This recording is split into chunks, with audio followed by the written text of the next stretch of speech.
Hi, everyone. This is Rob Roy, and welcome to the Elliott Wave Options U.S. Market Update. As we do each and every week, we show you on the screen the stocks that will be featured in this recording. And if there's a particular stock you're interested in, you can go directly to it using the chapters feature in this recording. All right, let's go ahead and take a look at the markets. Oftentimes, we talk a lot of technicals. I'm going to throw something a little bit new in for you this week, but before we get there, I just wanted to remind you, I've mentioned a couple of times about these multiple zigzags. We had the big one coming off of these lows, the tariff tantrum lows, if you will, of April. And then we had this primary zigzag pattern to the upside. And within that C wave, we had another zigzag, which made that a complex C wave.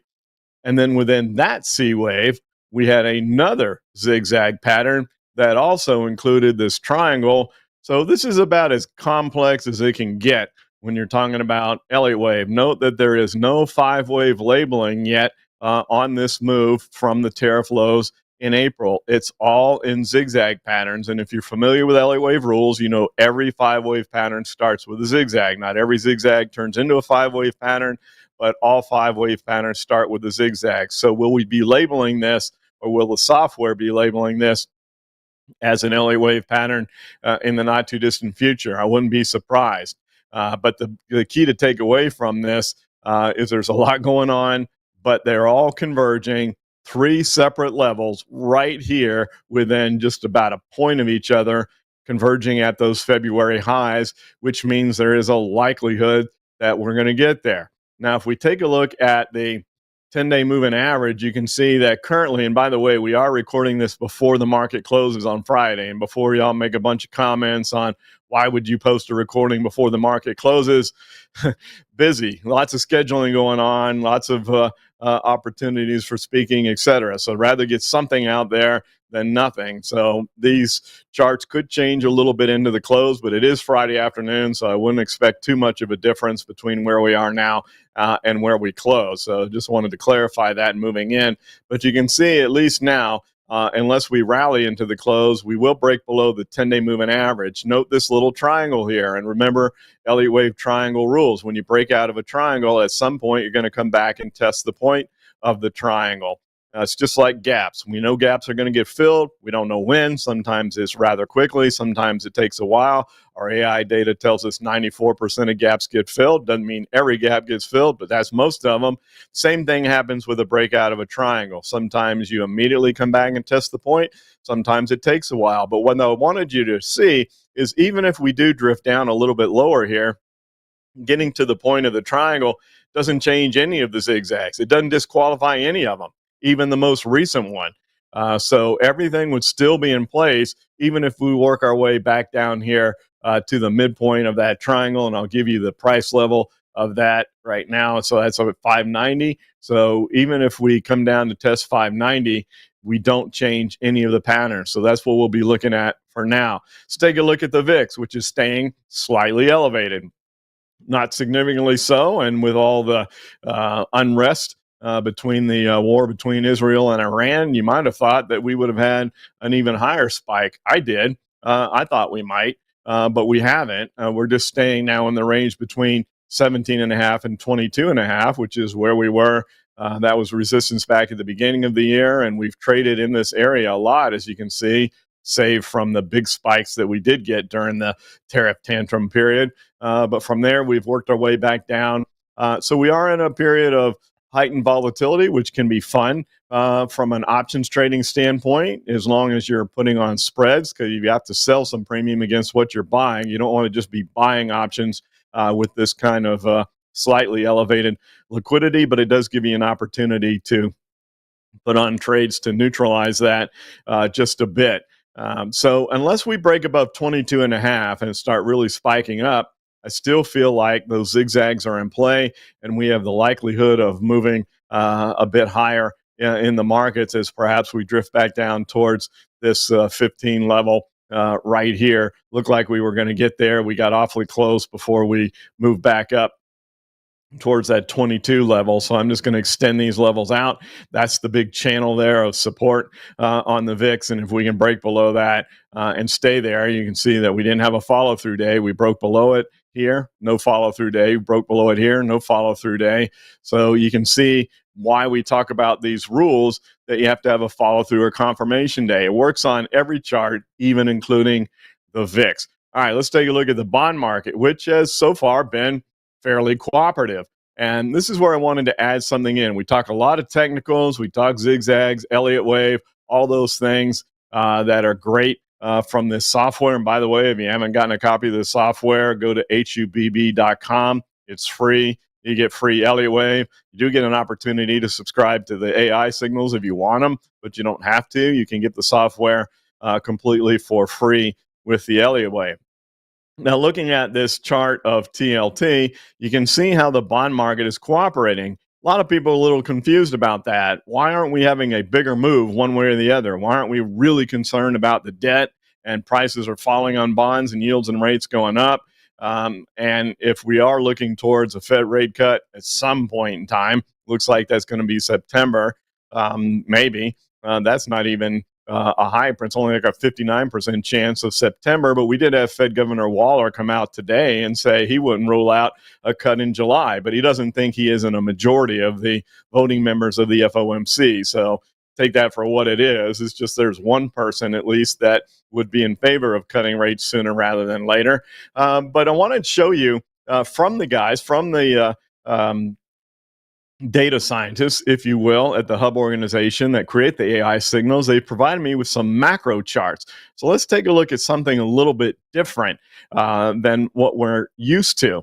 And the macro charts here, this one you can see the S&P versus macro phases. Now, I know this is going to elicit some comments, and I question them a lot, but you can see the green here. That's expansion in the economy. So based on all the macros that those AI guys are looking at, believe it or not, the economy is expanding. So we're moving to the upside. And to make this even more interesting, the closest we've come to this little bit of congestion that we've had here with these different colored lines, and you can see in the upper left-hand part of your screen what the lines represent. I won't spend time going through those. You can look at them. The main thing is to look at the green line. That's expansion. The red line is contraction in the economy. So we are moving up and expanding. And the closest scenario that we have to where we are right now is where we were coming out of COVID. And the COVID low very well corresponds with the lows in the market from the tariff tantrum. Isn't that interesting? So you know what happened coming out of COVID right here, where we had a big expansive move. Now, this would certainly be the definition of climbing the wall of worry because there's so many things to be concerned about out there, but the data is what it is. Macros can change. They don't change as fast as technical charts do, so I wanted to show you that. I've got a couple other charts to show you here real quick, adding these in. And this is the S&P versus Fed liquidity. And you look at the black chart here, that's the S&P. The blue chart is Fed liquidity, injecting of liquidity. This could be why the Federal Reserve is so slow, and President Trump is really hammering home on Chairman Powell on why aren't you cutting rates? And the Federal Reserve has a number of tools in their toolbox to inject liquidity other than just cutting rates. But look at two things. One, look at the divergence between where we are with liquidity and the markets, and then the lag time. So we had the market here climbing up through 2024, but look, liquidity was coming out. The Fed was reducing their balance sheet. And then all of a sudden, boom, we get this big move down. So there's a lag between liquidity and what happens in the markets. And so then we get this big move down in the markets while the Fed was injecting liquidity. So the market's moving down, the Fed's pumping in liquidity, and then we get the big rally mode.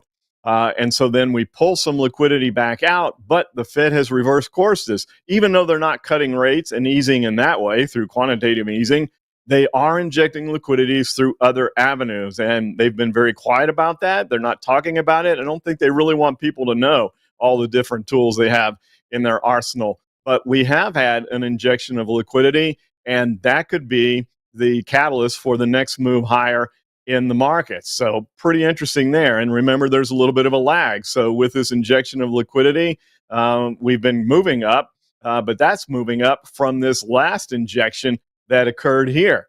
We could move higher there. And then the third chart that I wanted to show you on your screen is global M2. M2 is money supply accounts, checking accounts, saving accounts, CDs, pretty much anything liquid is in the M2 money supply. So I just showed you the Fed, which is the U.S. Federal Reserve, not U.S., it's the Federal Reserve that controls money for the U.S. It's not part of the U.S. government, but around the world, the ECB has been injecting a ton of liquidity. And so this is the global liquidity chart versus where the S&P is. And you can see how those are a lot closer together. So if we have the global world injecting liquidity and the Fed, even though they haven't started cutting rates yet, imagine how that could be like pouring gas on the fire. Really interesting things to look at. So keep that in the back of your mind. The Fed can always wait too long, and whatever side liquidities they're showing in could reverse things. But for now, it's something to keep in mind that there is the potential of climbing that proverbial wall of worry. All right, let's go back to the chart of the S&P. So I'll show you that one real quick just to remind you before we go back to TLT. We'll just spend a minute there, but we are moving back down. And even if we test the point of this triangle, as I said, that doesn't change a thing. So let's go back to TLT, then we'll look at TNX, and you can see here's some old school technical analysis, just a plain old trend channel where you connect highs and lows, and you got Elliott Wave, zigzags, and all that cool stuff. We talk about AI, everything else. Sometimes just plain old school technical analysis works as well. And we're just in this trend channel, and we're bouncing off today the lower end of this, which means prices are going up today, yields and rates are going down. That's favorable for the market. I would love to see this, and you don't always get what you want, but I would like to see this continue up. And if the zigzag rules follow, we should retrace this entire C wave, which means that perhaps prices continue up here. That means a little bit lower in rates, even before the Fed injects liquidity, and that could be the catalyst to get us to the market highs. But once we get back to those February highs with all those zigzags converging, then that's where we may see a corrective phase. If all those zigzags retrace their C waves like they're supposed to, that's when we could see a correction. So maybe we see a test of the highs first, then a correction. We'll have to wait and see how all that plays out. So looking at TNX, I know you guys like that. And this is the 10-year, so this is rates, where TLT is prices and yields move inversely. So the TLT is prices, this is rates, and you can see this movement down, and we do have a descending triangle here. That doesn't necessarily mean we're going to break to the downside. Remember, any triangle can break either direction, but it does seem like something's going to happen with rates on the 10-year. We have a little more room here, but I've noted over time, and a mistake I first made when I started trading these triangles is waiting for it to get too perfect and get right into the point of the triangle before the breakout. It doesn't always do that. We're trading right at the 10-day moving average. We'll see if that holds and what happens to rates on the 10-year. It's going to be quite interesting to see how that all works itself out. All right, let's move, before we take a look at the rest of the markets, let's move into energy because we've had some movement on natural gas. We had a nice little breakout here just when the 5-wave pattern relabeled to a downward move. We get the breakout of this triangle. We got a little vertical here. Today we're testing the 50-day moving average. Can that hold? Are we going to move back up towards this previous floor, take this out and disqualify this 5-wave pattern? It's interesting that we had all this favorable news about natural gas, and it seemed like the market viewed on, oh, that's just more supply. Is the demand going to be there? And prices were going down. Then we get a quiet period where the news goes away, and then the natural gas breaks out. Natural gas has been really frustrating to trade. If you're a natural gas trader, you know what I mean. Following the patterns and trying to figure out what's going on. At the beginning of next week, we're going to need to see if this 50-day moving average holds and we continue that upward move.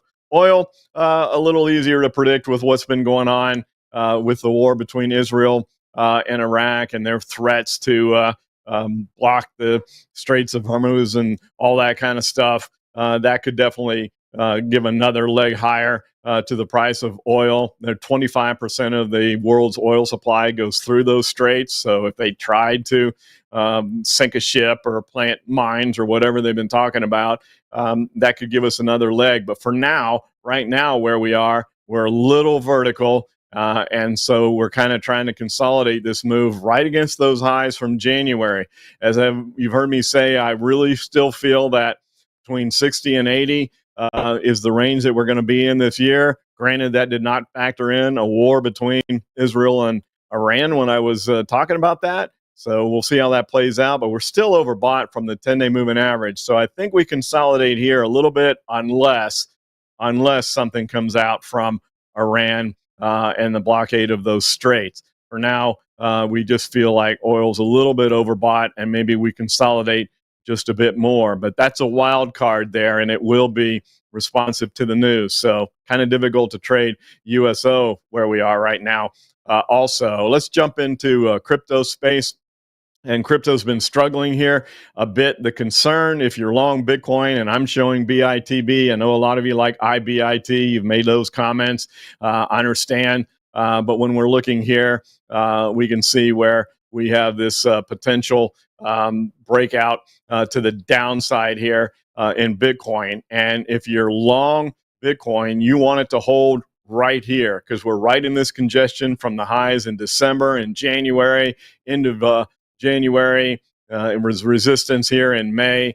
This is where you want it to hold. You want this to be a false breakout and then a move to the upside. But you have to respect that we have broken to the downside here, and this is in play coming down to test this lower trend line around 52.5 on BITB.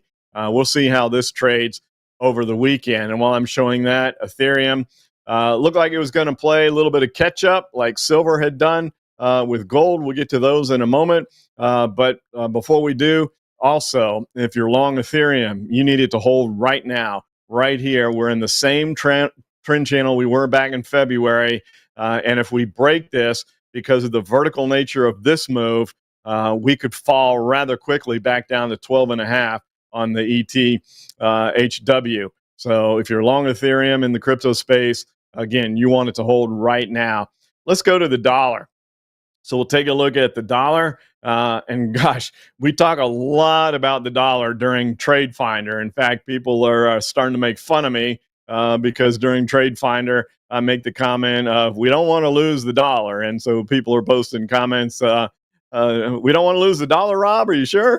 So being sarcastic, but it's fun. And TradeFinder is something that we do every Tuesday at 1 p.m. Eastern Time. If you haven't signed up for TradeFinder, you can do it with the link on your screen right now. You can go to the website at ewotrader.com and subscribe there. Again, it's free every Tuesday at 1 p.m. Eastern Time. So it's during the market. We talk the markets. We look for trade ideas, which they've been really, really solid lately. In fact, the entire history of the trade ideas from the TradeFinder events have been great. And then we have a live Q&A, and we've got just a tremendous community. They ask great questions. They converse back and forth. So if you're looking for bouncing ideas off other people, asking questions on your favorite stocks, all that, I invite you to join TradeFinder. Love to have you next Tuesday. So please sign up for that. It's great during market hours. But I am still saying that they make fun of me. We don't want to see this wave 5 play out on the dollar, in my opinion. Little surprised we didn't get more of a bounce with the war. We still want the dollar to be the bastion of last resort, the currency of last resort. But boy, I've drawn the lines here, the symmetry, and I like symmetry in the Elliott Wave patterns as well as zigzags, and that has great symmetry. So we have to respect the fact that we could lose the dollar. It could break those wave 3 lows. And if we trade down here towards this wave 5 low, then I think we have a whole bunch of different things to worry about. And maybe the macros take some time to adjust along those lines. But for now, we are in the Goldilocks scenario, staying down here. So having the dollar lower helps international companies with the exchange rate. So that's been constructive to the markets. And we don't want to see the dollar take off and run because that's detrimental to companies with international exposure from those same exchange rates. So staying in this little channel right here is ideal. Doesn't seem like we're going to stay there. Maybe we do. but I really don't want to see this move down. I think what would happen is if we break this wave 5 low, initially that would be viewed as a positive for the market. Oh, the dollar's weakening a little bit. It's going to help on the exchange rate, currency exchange rate. And then the realism of the fact that we're probably going to continue lower will come into, has the world lost faith in the dollar? Those will be the headlines. And we don't want to see that. So we'll see if we can hang in there in this area. Before we get to the rest of the U.S. markets, let's take a look at the metals. So we'll look at gold, and we have where GLD loves to do this. I've talked about this numerous times. Consolidates, breaks out, does it all the time. And we've got another nice triangle here. We broke out. We're back testing the point of the triangle. The three ways that you break from triangles are you have a breakout, a test, and you continue higher. Sometimes it just breaks out and runs. Those are fun if you have a triangle or etc. And then other times you get a false breakout and the big move is the opposite direction. Could that be what happens in gold? Too early to tell, but something is going to happen with gold in the next couple of weeks, and then silver will be right behind it. We had been opining here almost in ad nauseum on whether or not silver was going to play catch up. Finally, it did. We had this big breakup, consolidated for a couple days, and another big spike up. We got a little too vertical here, so this move back, I think, is quite warranted because we were too far from the 10-day moving average, too far, too fast. But that was the catch-up move from silver that we've been talking about. So can we hang in this area? How much of this vertical move do we need to give back before maybe silver can catch itself and move a bit higher from here? We'll have to wait and see. We go to look at the chart of the Dow, and I've been talking about this. I'm not necessarily a Dow trader. I prefer the S&P. That's where I spend the majority of my time. But this chart sure is enticing if we can hold this 420 level. There's the triangle. We broke out. We've already tested the point of the triangle here. We're right at the 50-day moving average. So we're at an area of potential strong support on the DIA. So the 420 level, 50-day moving average, testing the point of the triangle, and we have all this clean air here. So here's a question that's interesting. Which would you rather trade? The potential movement here of where the Dow plays catch up like silver just did, or we go to the Qs and different story here where the Qs are the first to get up towards their February highs. Everybody knows that we've had a renewed interest. I've seen some of your comments of, yeah, Mag 7's back to being the place to be.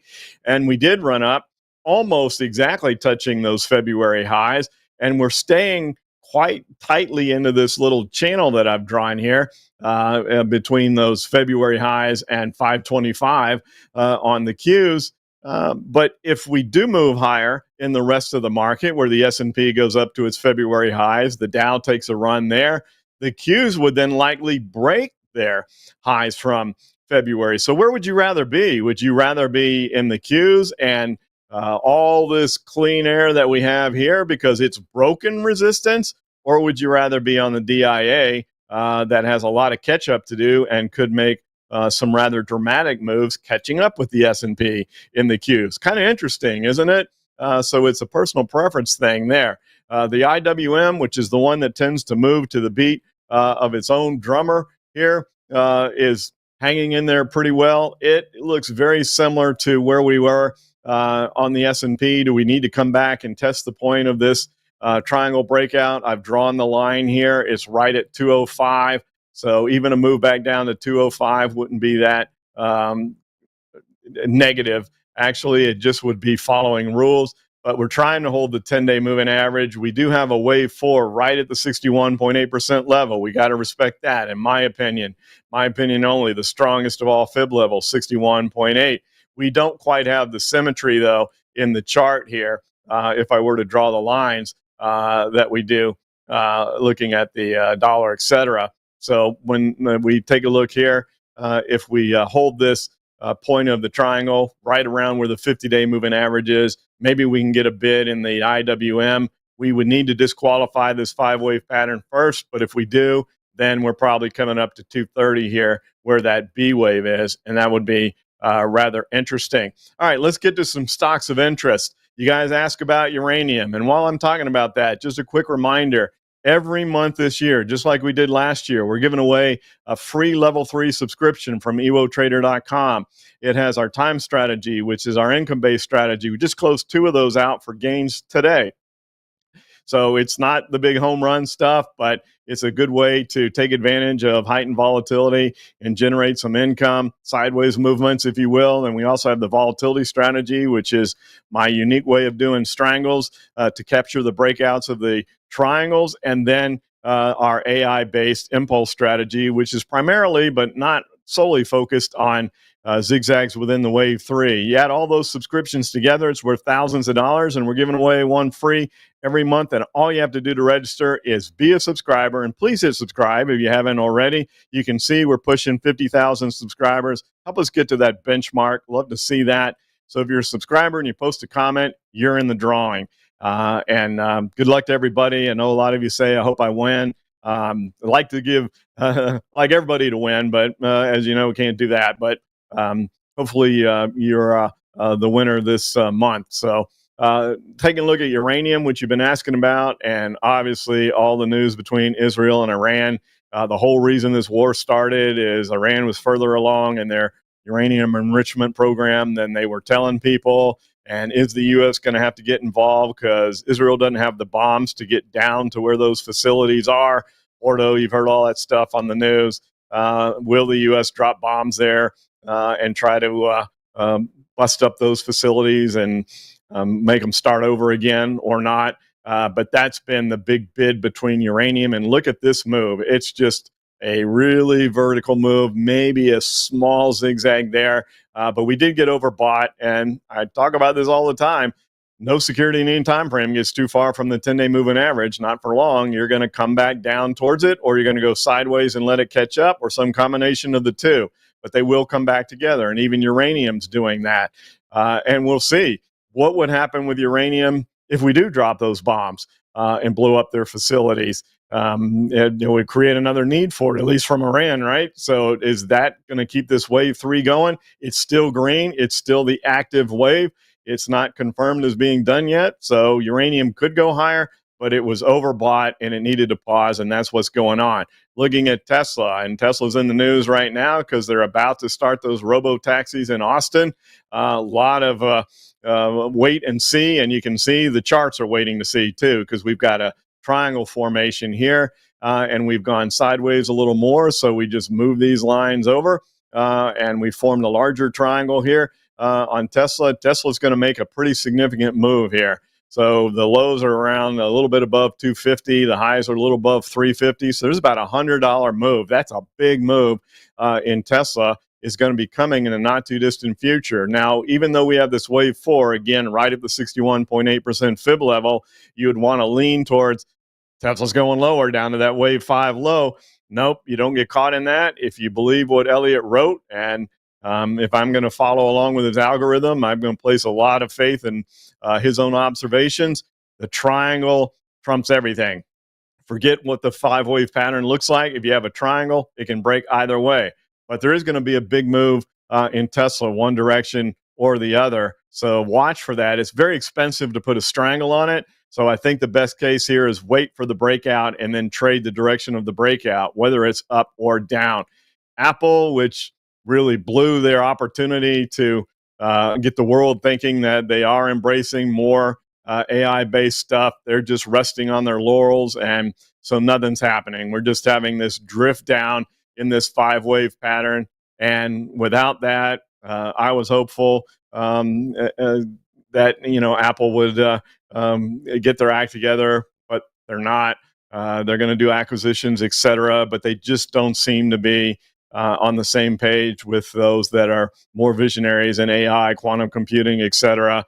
And so we've had this downward breakout. It's just a slow leak to the downside. The only thing that could change this in my mind is if we break above the point of this triangle. Other than that, I think a slow drift down lower on Apple is probably warranted. Now, whether or not we can break these wave 3 tariff tantrum lows or not, we'll have to wait and see. NVIDIA, kind of back in vogue here again, and a really nice move to the upside here. just kind of trending along this 10-day moving average in a bit of a 45-degree angle. Seems like we're destined to hit 150 on NVIDIA, and then we'll see. And here's another one of those triangle rules. We broke to the downside. We came back. We tested the point of the triangle. We went sideways for a few days, and now we're drifting higher. And barring anything really negative in the markets, I think NVIDIA does make 150. But with this world that we're in right now, anything could change at any moment in time. Microsoft, which has also come back from the proverbial dead here, where it was trading down all the way into the tariff tantrum lows in April, and then we had the surprise earnings report with the big move up, and it's just trending along here. Really hard to imagine that Microsoft doesn't get to that big round number of 500, the tractor beam effect that I talk about as a nod to my dad. That was a huge classic Star Trek fan, and they talked about the tractor beams. Those big round numbers tend to draw stocks to them, and so I do feel like we likely see Microsoft at 500, and then we'll have to reevaluate. And Netflix, which just seems to be doing everything right. And as the economy slows, and there's no doubt the economy is slowing, we got weaker than expected retail sales, but yet consumer confidence was at a real strong number of 60. That doesn't make sense. Why is the consumer so confident if they're not spending? And then we also had the home builder confidence numbers come out this week that were at a low not seen since the pandemic. So home builders are not that confident in things. So mixed data there. What do you believe? Is the consumer confident, or is that sampling just too small? We'll see. And then we have the Amazon Prime Days, which has been expanded to 4 days, coming up starting July 8th. We have the Fed's PCE deflator report coming out next week, which is their favorite inflation indicator. So we've got a lot of things to keep that elevated VIX elevated. But Netflix, boy, if it could take out that wave 3 high, that would impress me. And I think you'd have to take a look at it again. When we got up here, I felt like we were a little too far, too fast. But now we've corrected that. We've come back down. We held 1,200. We're trading here. We do have a doji today, so let's wait and see what happens Monday. But if we could break that wave 3 high, I think you have to take another look at Netflix, even at a point where I was saying, I just don't believe this, because when you look at the DMI, it was showing that, wow, strongest part of that move is over. The ADX tanked. The ADX doesn't always move that fast. It's a bit of a lagging indicator, but we're starting to get separation between the two directional indicators again. So is the DMI resetting up? I like it when the ADX comes below 20 if it's going to reset. So if it curls back up and we get this continued expansion between the two directional indicators, I think you have to look at Netflix, but not until we break that wave 3 high. My favorite of all stocks to trade from an Elliott Wave standpoint is Google. That 5-wave pattern is disqualified because the wave 4 went to 88%. So we just take the Elliott Wave off of that chart. And we look to see here, we were kind of trending nicely above the 10-day moving average. We broke this resistance here. Looked like maybe we're going to go up to 190. We still might be. This may be nothing more than a test of that 50-day moving average and the break of the resistance area. But we have to wait and see if we get follow through to the downside on Monday. If we do get a downside follow through day below the 50-day moving average, below support there, then we could be looking at a move back to 150 on Google. So we kind of got to wait and see on Google. And then last but not least, Palantir. We do the international markets every week in TradeFinder, by the way. So if you want to see what's going on internationally, take a look there. But look at Palantir. As you know, President Trump called them out by name as someone that's getting some of these defense contracts that the U.S. is doing now. And that's kept a bid under Palantir. We've had a nice, pretty good consolidation here. Nice, pretty good. A well set up consolidation once we got to 130. And then that DMI is looking like we're about to make a breakout and a further run. So I would keep a real close eye. I know a lot of you are big fans of Palantir, and it looks like maybe it wants to take off again. And if we put on this Elliott Wave pattern, we're in a wave 5, but that could expand. We had a 50% wave 4 correction. That could go to 100% or more. And with the setup of that DMI, if you had to draw what would you like the DMI to look like to give a confirmation of strength in the stock's trend and the fact that it may go higher? That's what it would be. So watch Palantir. Have a great weekend, everybody. Thanks for watching. Look forward to talking again soon. Take care, everybody.